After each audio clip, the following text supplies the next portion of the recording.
I read the most interesting essay I've read in a long time. That is Black Rednecks and White Liberals by Thomas Sowell. I was instantly hooked, and on occasion my mind was simply blown.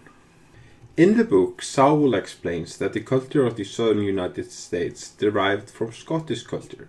They were even called rednecks and crackers before they came to the New World.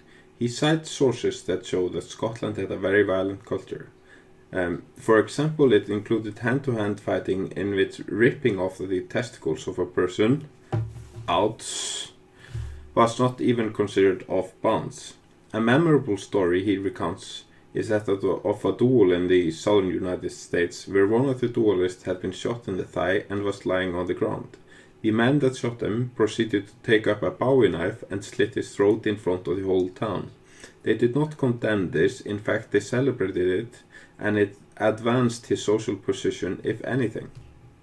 To quote Sowell, the cultural values and social patterns prevalent among southern whites included aversion to work, proneness to violence, neglect of education, sexual promiscuity, improvidence, drunkenness, lack of entrepreneurship, reckless searches for excitement, lively music and dance, and a style of religious oratory marked by strident rhetoric, unbridled emotions, and flamboyant imagery.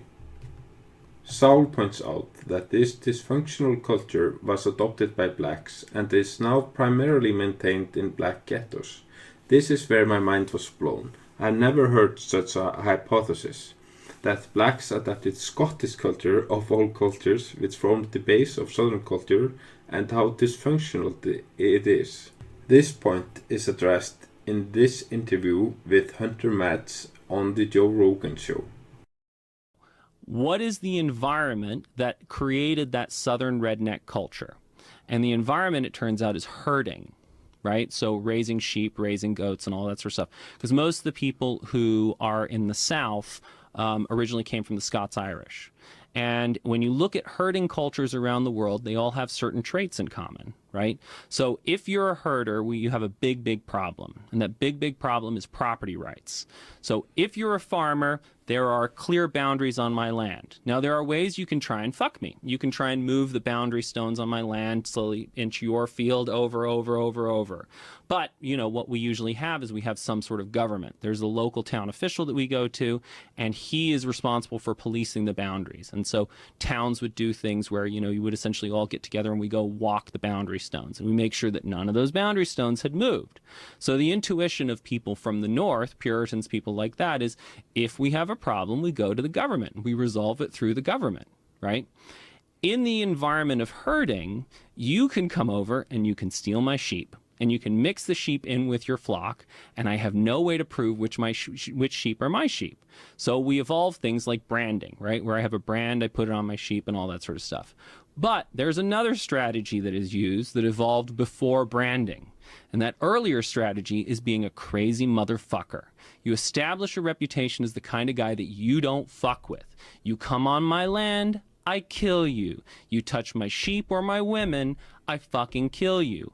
And I use such an aggressive level of violence that that, there is no point in fucking with, I mean, this is not plausible because I'm saying it, but let's imagine a much tougher person. Conor McGregor, for example, is a great example. You don't fuck with Conor McGregor, right? He has a reputation as just being a badass motherfucker who will fuck you up, right? Right. So that's how you keep people off your land. That's right. And if you let's look at a couple of herder cultures. So herder cultures include the Scots-Irish, who are the rednecks.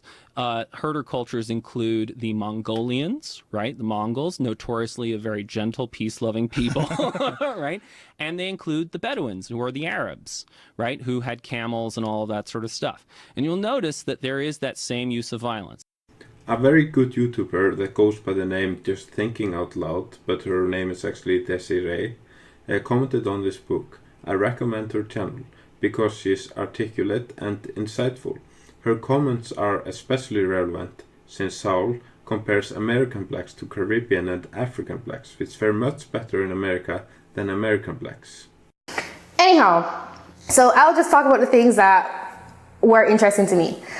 The first, I guess, his main argument is that Black culture, what people call black culture in the US, is actually Southern culture, and it also did not originate within the black community but was a part of white Southern culture, and particularly of Scots and Irish, who were not a main part of Britain before they were assimilated into the larger culture, and how they had migrated. It's a lot about the history of migration of certain groups of people, but he traces black culture as it exists today, like what the media would term black culture, or what black persons try and adopt in order to show their blackness, that it actually originated with poor whites in the South and then was adopted by blacks. And then what happened was that because I think he said 80 to 90% of blacks resided in the South, so they would have, the majority of black people would have that culture, even though it is particular to the South. People would think that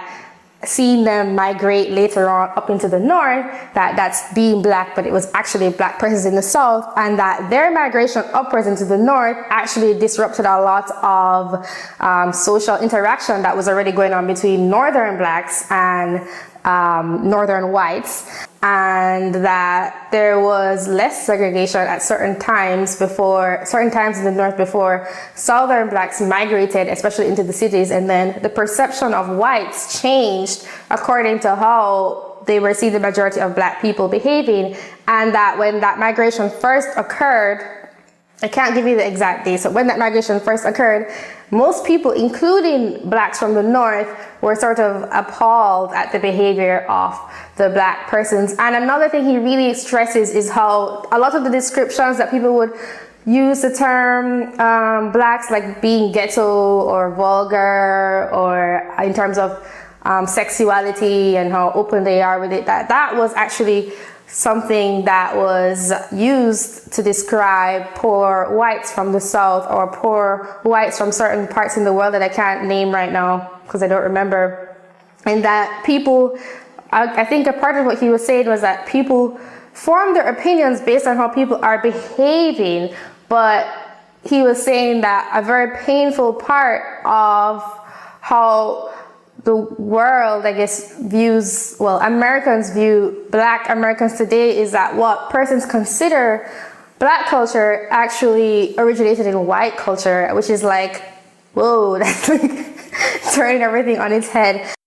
Sowell stresses that this culture was equally harmful to Southern whites. Amongst other things, the recklessness exhibited within this culture was harmful.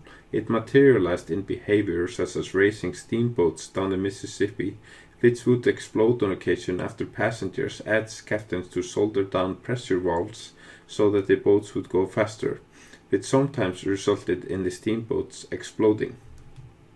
A non-race-related fact that Sowell brought to my attention concerns dairy farming in the South. I found it to be very interesting, which perhaps goes to show I'm a bit of a geek. To quote Sowell, Germans were better able than Southerners to milk their cows regularly and prepare dairy products, while cows owned by Southerners were more likely to run dry after the cows were weaned.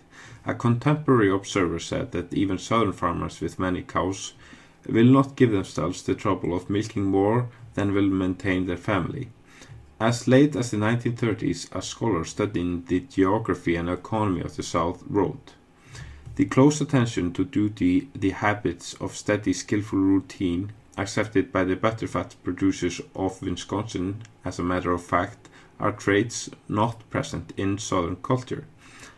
At that point, the Southern states, with 26% of the country's dairy cows, produced just 7% of processed dairy products, such as butter, cheese, ice cream, and condensed milk.